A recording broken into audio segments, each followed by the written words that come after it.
मीनाली के जंगल में मिंटी चिड़िया अपनी बेटी सुनहरी के साथ रहती थी। उसका पति शराब पीकर सारा दिन घर में सोया रहता था और कोई काम धंधा नहीं करता था। मिंटी चिड़िया जंगल में घूम घूम कर कुल्फियाँ बेचा करती थी। एक बार की बात है, जंगल में बारिश का मौसम शुरू हो चुका था। ऐ भगवान, 2 दिनों से मूसलाधार बारिश हो रही है। घर का राशन भी खत्म हो चला है और ये कालू जी हर वक्त नशे में धुत पड़े रहते हैं। इन्हें तो ना मेरी परवाह है और ना अपनी बेटी की। अगर आज कुल्फियाँ बेचने नहीं गई तो सुनहरी को क्या खिलाऊंगी। चाहे कुछ भी हो जाए, मुझे अपनी बिटिया के लिए कुल्फियाँ बेचने जाना ही होगा। बेटा, मैंने तेरा भोजन बना के रख दिया है, भूख लगे तो खा लेना। मैं जा रही हूँ, बाहर तेज बारिश हो रही है। तुम बाहर जाकर भीगना मत, मैं जल्दी आ जाऊंगी। आप कहाँ जा रही हो? मत जाओ ना माँ। अरे बेटा, 2 दिनों से घर पर बैठी हूँ, एक पैसे की आमदनी नहीं हुई। घर का किराया भी देना है। किसी भी हाल में आज मुझे कुल्फियाँ बेचने जाना ही होगा, वरना भूखे मरने की नौबत आ जाएगी और ये छत भी छीन जाएगी। तू मुझे मत रोक बिटिया, मैं जल्दी आ जाऊंगी। इतना कहकर मिंटी चिड़िया कुल्फियाँ बेचने चली जाती है। चारों तरफ पानी ही पानी भरा था, ऊपर से बारिश भी हो रही थी। कुल्फियाँ ले लो, कुल्फियाँ, रंग बिरंगी कुल्फियाँ ले लो। सुंदर सुंदर ठंडी ठंडी मीठी मीठी कुल्फियाँ ले लो। सुंदरी कौवी अपने घर की खिड़की से मिंटी चिड़िया को बारिश में भीगते देखती है। अरे ओ मिंटी चिड़िया, पगला गई हो क्या? इतनी तेज बारिश में कुल्फियाँ बेच रही हो, कौन खरीदने आएगा तुम्हारी कुल्फियाँ? क्या करूं, भोजन मेरी मजबूरी है। घर में राशन बिल्कुल भी नहीं बचा। खाली पेट को भरने के लिए चाहे आंधी हो या तूफान, मुझे जाना ही पड़ेगा। वो फिर से आवाज लगाती है, कुल्फियाँ ले लो, ठंडी ठंडी रंग बिरंगी कुल्फियाँ ले लो। जैसे ही वो सड़क पर आती है, तभी एक कार उसके पास आकर रुकती है। अरे बहन, आज मेरी बेटी का जन्मदिन है। इतनी तेज बारिश में सारी दुकानें बंद हैं। आप ये सारी कुल्फियाँ मुझे दे दो और ये लो 500 रुपये। मिंटी चिड़िया 500 का नोट देखकर बहुत खुश होती है और उन रुपयों से बहुत सारा खाने पीने का सामान खरीदती है और घर की तरफ रवाना हो जाती है। तेज़ बारिश और तूफान की वजह से वो लड़खड़ाते हुए ज़मीन पर गिर जाती है और पानी में डूबने लगती है। उसके हाथ का बैग भी पानी में डूबकर बहने लगता है। अरे पकड़ो पकड़ो, कोई तो मेरे बैग को पकड़ो, इसमें खाने का सामान है। अब मेरी बच्ची क्या खाएगी?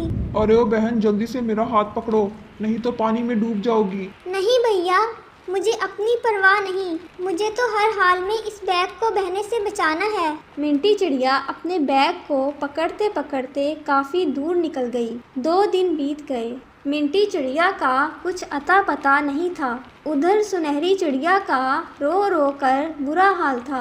पापा उठो, 2 दिन हो गए हैं, माँ घर वापस नहीं आई। पापा पापा उठो, माँ को बाहर जाकर ढूंढो।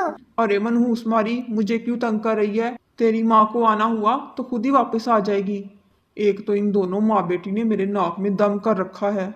ऐसा करता हूँ, बाहर शराब पीने चलता हूँ। ये कहकर कालू कौवा शराब पीने बाहर चला जाता है।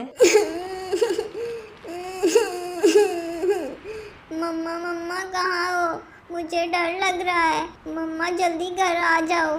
सुनहरी के रोने की आवाज़ सुनकर सुंदरी कौवी उसे अपने घर ले जाती है और मिंटी चिड़िया के चचा को फ़ोन करती है। हेलो भाई साहब, आपकी भतीजी मेरे घर पर है। मिंटी चिड़िया का 2 दिन से कुछ पता नहीं है। वो कुल्फियाँ बेचने गई थी पर घर वापस नहीं आई। और कालू तो वैसे भी शराबी है, वो भी बिटिया को घर अकेला छोड़कर चला गया है। आपकी भतीजी मेरे पास है, आप उसे आकर अपने साथ ले जाइए।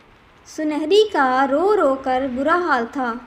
अगले दिन उसके हरिया चचा आते हैं और वो सुनहरी को लेकर अपने घर चले जाते हैं। कुछ दिन यूं ही बीत जाते हैं। एक दिन हरिया चचा की पत्नी उनसे कहती है, अरे हरिया जी, बैठे बैठाए इस मुसीबत को अपने गले डाल लिया। महंगाई में अपना गुजारा करना मुश्किल है, ऊपर से तुम इस मनहूस मारी को यहाँ लेकर आ गए।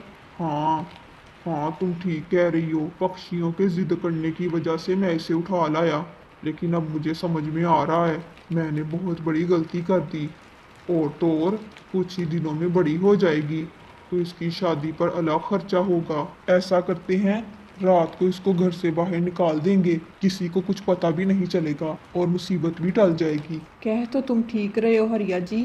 फिर रात को वो दोनों मिलकर सुनहरी चिड़िया को बारिश में घर से बाहर निकाल देते हैं। ज़मीन पर हर तरफ पानी ही पानी था। सुनहरी रात के अंधेरे में पानी में गिर जाती है। चच्चा चच्ची मुझे बचाओ, चच्चा मुझे बचाओ, मैं डूब जाऊंगी। लेकिन वो दोनों सुनहरी को नहीं बचाते। चिल्लाते चिल्लाते सुनहरी बेहोश हो जाती है और जब उसकी आंखें खुलती हैं तो वो अपने सामने अपनी माँ को पाती है। मम्मा मम्मा, आप मुझे छोड़कर कहाँ चली गई थी? मम्मा, आपको पता है मैं आपके लिए बहुत रो रही थी।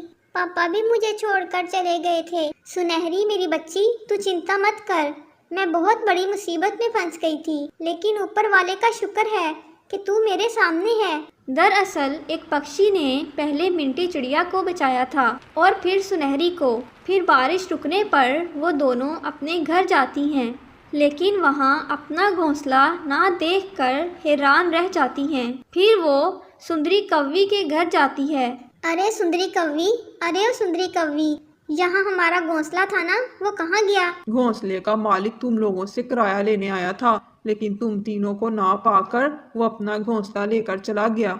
अब तुम्हें रहने के लिए कोई दूसरा घर बनाना होगा। फिर मिंटी चिड़िया बाहर से कुछ मिट्टी इकट्ठी करती है और मिट्टी से अपने लिए एक सुंदर सा घर बनाती है। फिर कालू कौवा भी वापस घर आ जाता है और उसे अपनी गलती का एहसास हो जाता है। वो मिंटी चिड़िया से माफ़ी मांगता है। मुझे माफ कर दो मिंटी चिड़िया, मैंने तुम दोनों की जिम्मेदारी पूरी नहीं की। अब मुझे अपनी गलती का एहसास हो गया है। अब से मैं काम भी करूँगा और तुम दोनों को हर खुशी दूंगा। शराब पी पी कर मेरी तो मत्थी मारी गई थी, लेकिन अब नहीं। फिर वहाँ सुंदरी कौवी भी आ जाती है। मिंटी चिड़िया, तूने तो बहुत अच्छा मिट्टी का घर बनाया है। ये घर तो बहुत सुंदर लग रहा है। फिर सुंदरी कौवी वहाँ से चली जाती है। फिर वो तीनों मिलकर अपने मिट्टी के घर में खुशी खुशी रहने लगते हैं।